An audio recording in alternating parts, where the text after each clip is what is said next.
Maintenant, je vais essayer de donner du rythme pour vous tenir éveillés. Alors, désolé, chers amis français, c'est encore une session dans une langue étrangère.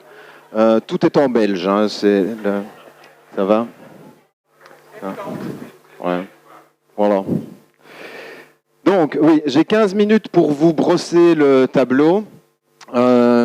Avec un titre comme celui-ci, vous auriez peut-être pu vous attendre à une aventure artistique, hein, un périple d'émotions face à des chefs-d'œuvre comme ceux-ci.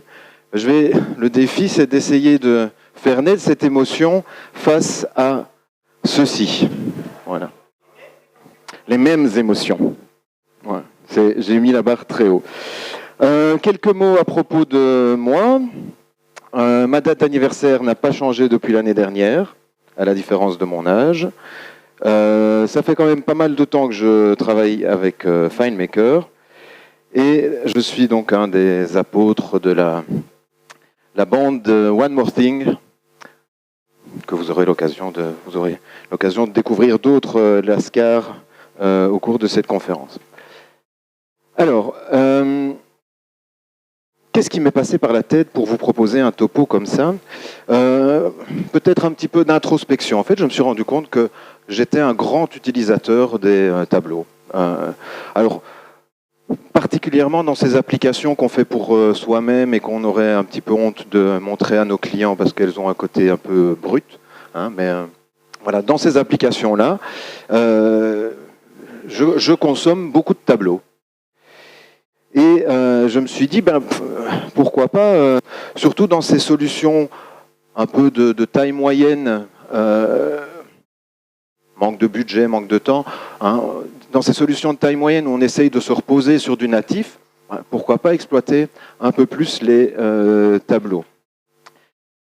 Également, dans les formations que je donne, souvent lorsqu'on travaille sur des manipulations de données, le format d'affichage tableau est un très bon outil pour visualiser ce qui se passe au niveau du traitement des données. Voilà. Et puis bon, il y a aussi un plaisir un peu peut-être sadomaso d'aller explorer en détail un côté complètement obscur de FineMaker. Oui, un sujet peut-être pas très sexy, mais ça c'est mon petit côté ringard. Hein. J'écoute Radio Nostalgie, je chante Jodassin. Voilà.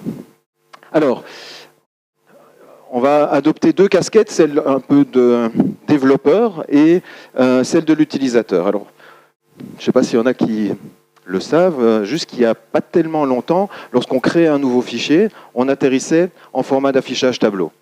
Jusqu'à quelle version? Non, pas 11. 14, non, non. Non. Voilà, donc...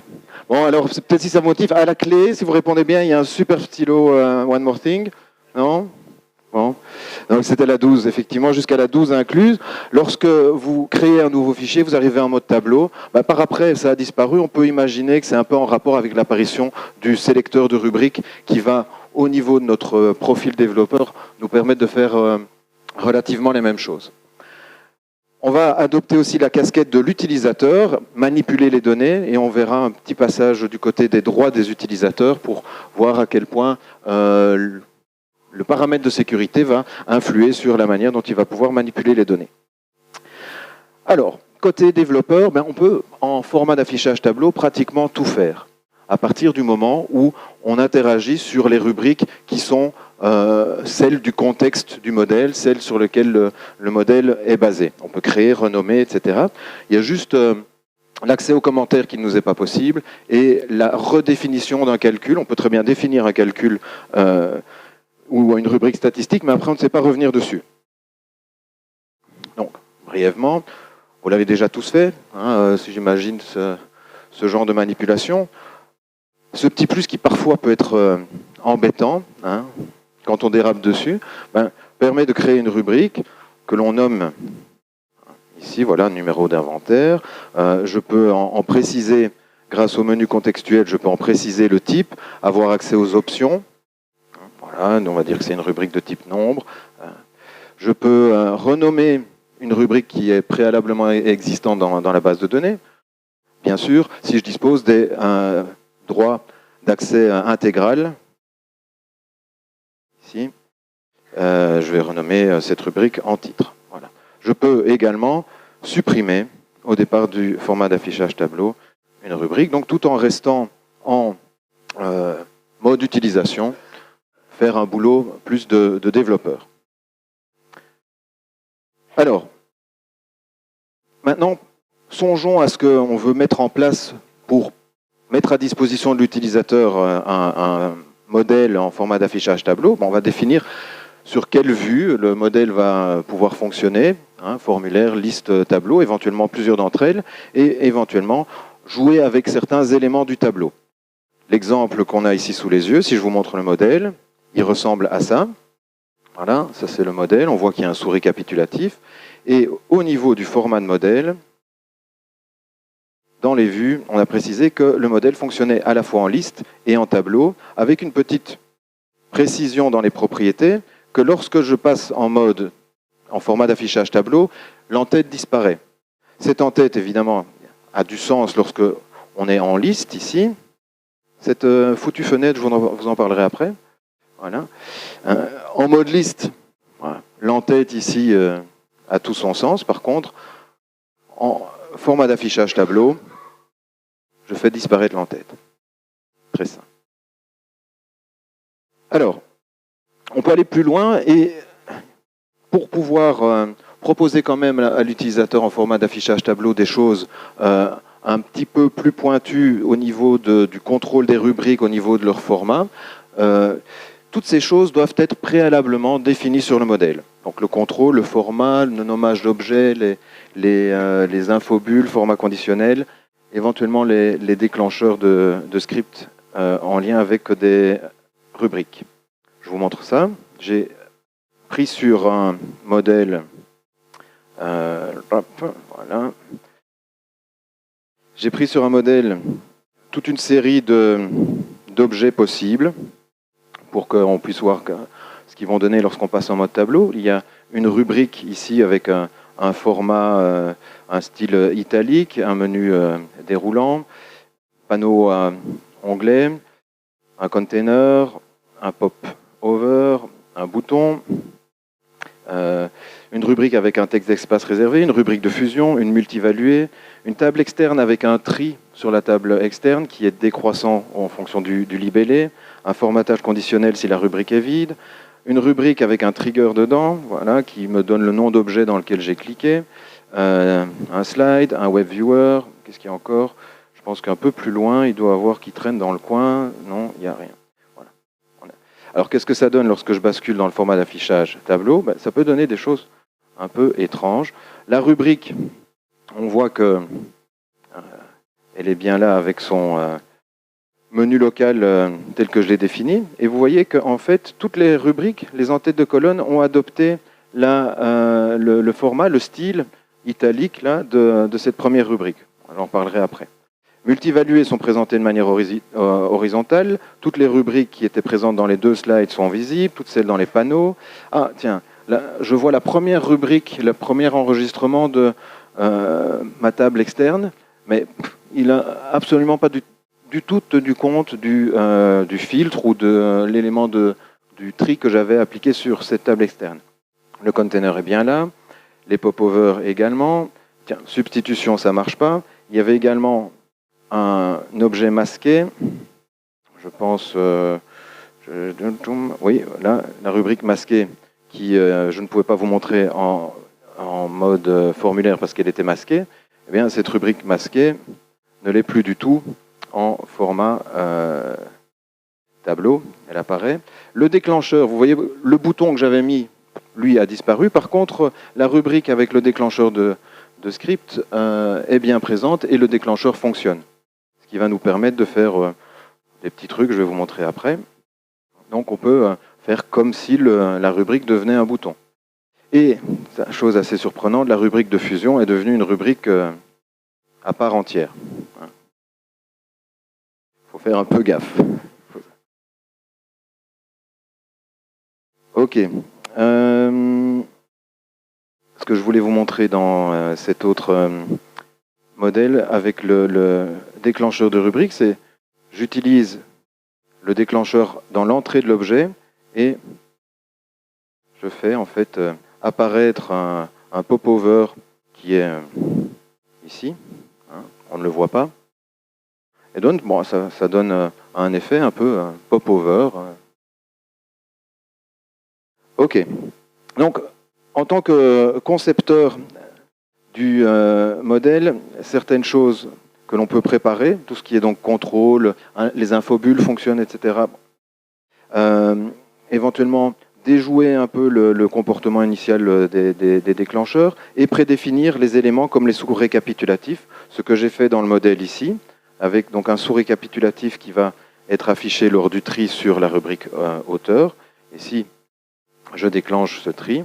Comme le sous-récapitulatif a été défini au niveau du modèle, il est affiché par défaut. Après, l'utilisateur a la liberté éventuellement de le masquer. Voilà. Mais par défaut, l'élément présent sur le modèle va être affiché s'il est déclenché par le tri. Quelques petits points d'attention, en plus des choses particulières comme les rubriques de fusion, on a vu les tables externes, le masquage qui ne fonctionne pas, l'ancrage ne fonctionne pas non plus. Donc ici, vous voyez en liste ceci, hein, les images qui sont ancrées à droite se déplacent bien. Lorsqu'on est en format d'affichage tableau, les encres ne fonctionnent plus du tout. Hop. Voilà. OK. Alors, le point suivant, c'est toujours en tant que concepteur de notre base de données, on va aller définir les droits. Ah oui, pardon, quelques petites curiosités que je voulais vous montrer avant. Qu'est-ce qui va se passer, à votre avis, si il y a deux fois la même rubrique sur le modèle? Elle apparaît qu'une fois, et plus précisément, la première, tout à fait. Hein, donc, c'est la première rubrique dans l'ordre de tabulation qui va apparaître. On va voir également une petite curiosité autour de la zone off et la position des objets. Et puis, ce que je vous ai déjà montré, donc le format des étiquettes qui va être celui de la première rubrique aussi dans l'ordre de tabulation. Si on lui appliquait un style, bien tous vos labels de colonnes vont avoir le même style. Donc ici, je vais regarder quel est l'ordre de tabulation. C'est pas ça que je veux faire. Voilà. Donc la première rubrique, c'est la rubrique auteur. Donc si sur cette rubrique-là, maintenant je dis que c'est en bold et italique, vous voyez que tous les libellés sont passés en bold et italique. Deux rubriques présentes sur le même modèle. On a ici une rubrique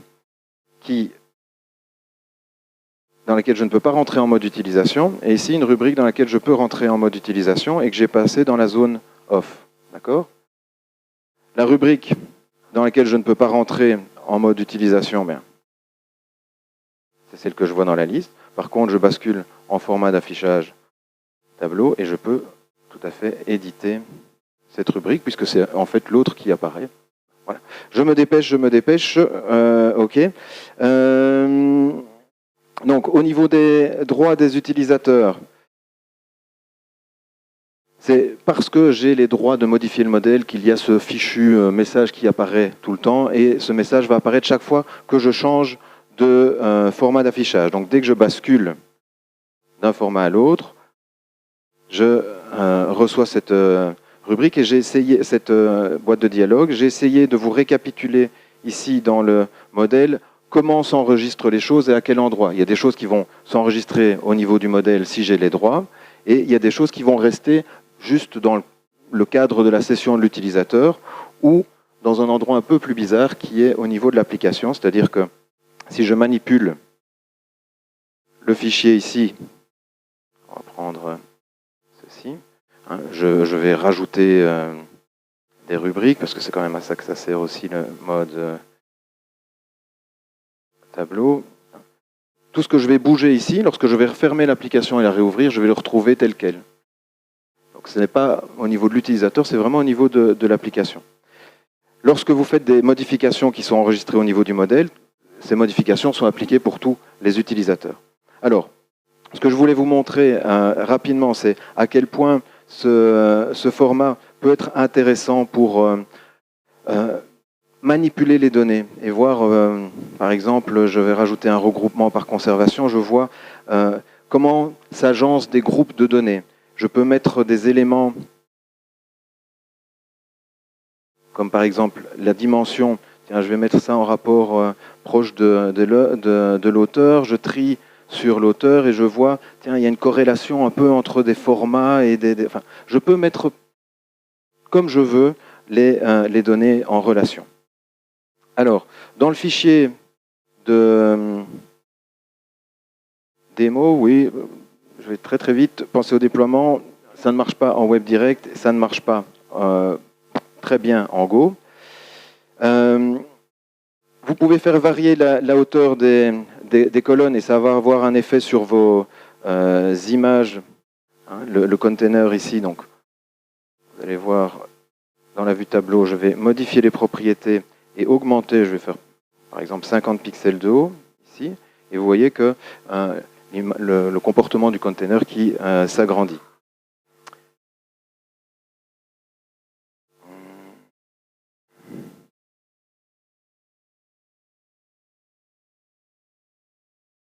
Le turbo. En bonus, donc ça on va passer. En bonus dans le fichier, je voulais vous montrer, mais je suis un peu pris par le temps, des comportements d'export au départ du tableau. Lorsque l'on va exporter les colonnes, mais l'utilisateur va pouvoir bénéficier de son agencement de rubrique. Et donc, si il positionne les colonnes comme ceci et fait une sauvegarde en Excel, le fichier Excel va garder la disposition des colonnes telles qu'il les a présentées à l'écran. Voilà. Si j'intervertis les colonnes maintenant et j'en masque certaines, donc hop, je masque le titre, je peux en masquer plusieurs à la fois. Voilà. Et je mets la date d'abord. Eh bien, lors de la sauvegarde en Excel,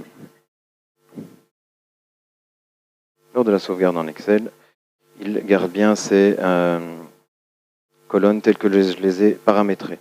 Le problème, c'est qu'on n'a aucune manière de définir l'intitulé, donc on se retrouve avec nos nomenclatures un peu bizarres dans les libellés. Et donc, je vous propose, quand vous fouillerez dans le fichier de démo que je vous remettrai, une petite fonction qui va se baser en fait sur les noms de rubriques, parce que la fonction nom de rubrique tient compte de l'affichage. Je vais encore en rajouter. La début, la de fin, image, voilà. Tient compte de l'affichage. Si je demande quels sont les noms de rubriques, il me les présente dans l'ordre des colonnes à l'écran. Je les déplace, je vais mettre la date là. Vous voyez donc. Et grâce à cette fonction-là, combinée au fait que je vais aller rechercher avec une autre fonction des données que je vais placer dans les commentaires. Technique, je vais lui donner comme nom de colonne technique, mais par exemple, date début, ça va être date de début. Et grâce à une technique que j'ai expliquée autant jadis à Toulouse dans un topo, export HTML qui essaye de se faire passer pour un fichier Excel, je vais récupérer les commentaires, et plus précisément le contenu de la balise colle dans mes commentaires pour créer ce fichier Excel. Si l'utilisateur maintenant rajoute encore, il prend tout ça, voilà, hop, export, il a donc son export avec quelque chose d'un petit peu plus propre. Voilà. J'avais encore plein de choses que j'avais envie de vous montrer, mais je me rends compte que j'étais fort gourmand et que 15 minutes, c'est vraiment très court. Voilà. Les conclusions, ben, allez-y, hein, essayez. C'est un format d'affichage, je trouve, très intéressant, légèrement sous-exploité en raison de son côté brut et pas très sexy. Retenez qu'il y a certaines précautions pour, au moment où vous le mettez en place. Et voilà, le jour où on pourra donner un label de colonnes différents, nom de rubrique, FileMaker aura fait un grand pas. Voilà. Merci beaucoup.